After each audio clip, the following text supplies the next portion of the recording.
ఈ రోజే డౌన్లోడ్ చేయండి. మీ ఫేవరెట్ షోస్ చూడండి. చరణ్, ఎవరితో మాట్లాడొస్తున్నావు? అదే మమ్మీ, దేవి అనే అమ్మాయి చాలా బాగా పాడిందంట కదా, ఆ అమ్మాయితోనే మాట్లాడొస్తున్నాను. ఆ అమ్మాయి ఇందాక నేను డ్రాప్ చేసిన అమ్మాయే.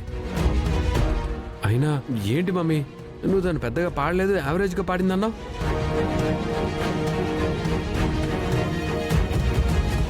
వాళ్ళ అమ్మాయిని ఎంతలా మెచ్చుకుంటున్నారు తెలుసా? తనే ఈ కాంపిటీషన్లో విన్ అవుతుందని చెప్తున్నారు.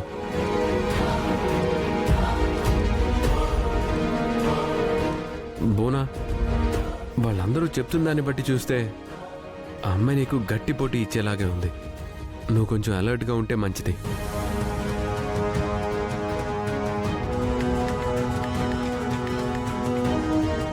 Hello sir. అవునా? పర్లేదు సార్, ప్రాబ్లం ఏం లేదు. ఇప్పుడే బయలుదేరుతాను. మమ్మీ, నేను ఆల్బమ్ ఆఫీస్కి వెళ్ళొస్తాను. అదేంట్రా, ఇక్కడ కాంపిటీషన్ పెట్టుకుని? ఏంటి చరణ్, నేను పాడేటప్పుడు ఇక్కడే ఉంటానని ప్రామిస్ చేసావు కదా, మళ్ళీ సడన్ గా వెళ్ళిపోతానంటున్నావేంటి?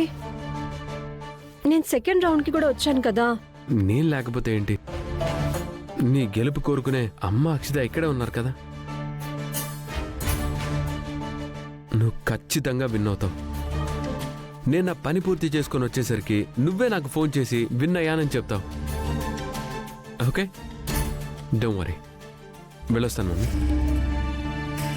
సరే పదండి.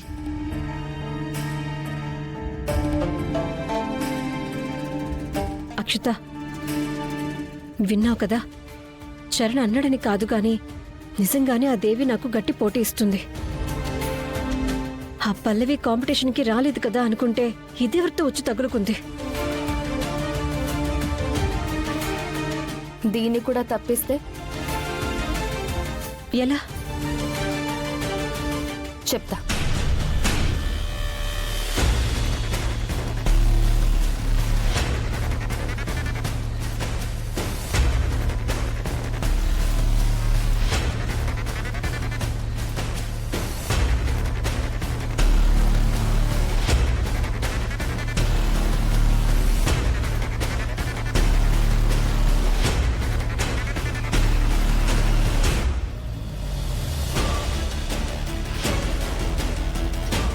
ఏంటిది?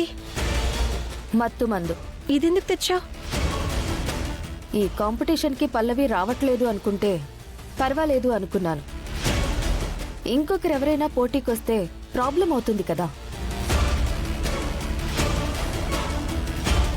ఎట్టి పరిస్థితుల్లో నువ్వే గెలవాలి భువన. ఎందుకైనా మంచిదని సేఫ్ సైడ్గా తెచ్చుకున్నాను. దీంతో దాన్ని పడుకోబెడతాను.